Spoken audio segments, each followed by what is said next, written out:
Hi అండి. కొన్ని కొన్ని సందర్భాల్లో మన తప్పు లేకపోయినా మనం మాట పడాల్సొస్తుంది.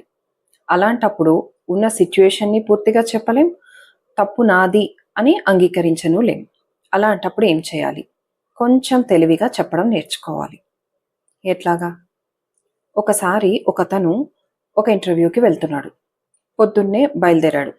అయినా సరే ఆ కంపెనీ ఔట్‌స్కర్ట్స్‌లో ఉండడం వల్ల మధ్యలో ట్రాఫిక్ అండ్ స్కూల్ బసెస్ ఇవన్నీ మొత్తానికి అతను కొద్దిగా ట్రాఫిక్‌లో ఇరుక్కున్నాడు.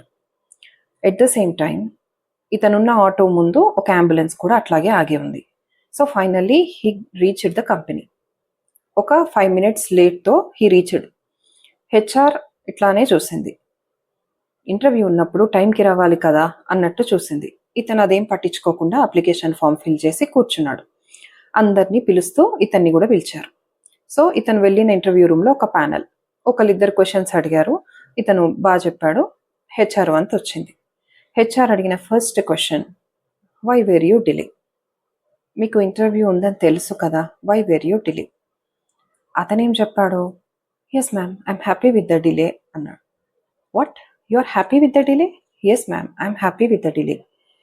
వై, వాట్ మ్యాటర్స్ అంటే ఇతనేం చెప్పాడంటే, మ్యామ్ నా ముందు ఒక అంబులెన్స్ ఉంది, అందులో ఒక చిన్న పాప ఉంది. ఓకే, ఈ ట్రాఫిక్లో స్టక్ అవ్వడం వల్ల వాళ్ళ పేరెంట్స్ చాలా టెన్షన్లో మూవ్ అవ్వలేక వాళ్ళు చాలా బాధపడుతున్నారు. మొత్తం 4 సైడ్స్ ట్రాఫిక్ ఉంది.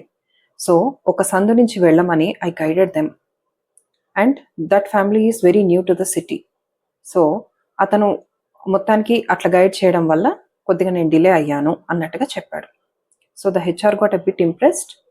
She completed the interview and ఏం చెప్పిందంటే, నెక్స్ట్ టైం మీరు ఫైనల్ రౌండ్ అప్రోచ్ అయ్యాక ముందే ప్లాన్ చేసుకోండి, ఇక్కడికి దగ్గరలో ఏదో ఒక రకంగా స్టే చేయడానికి ఏర్పాటు చేసుకోండి అని చెప్పింది. నిజానికి ఇతను చెప్పిన దానిలో ముందైతే అంబులెన్స్ ఉంది కానీ అందులో ఎవరూ లేరు. It's a empty ambulance. అంటే సిచ్యుయేషన్ పరంగా ఒక చిన్న అబద్ధంతో తను గట్టెక్కాడు. ఒక్కొక్కసారి మనం చేసే ఒక చిన్న line, it saves us. Thank you.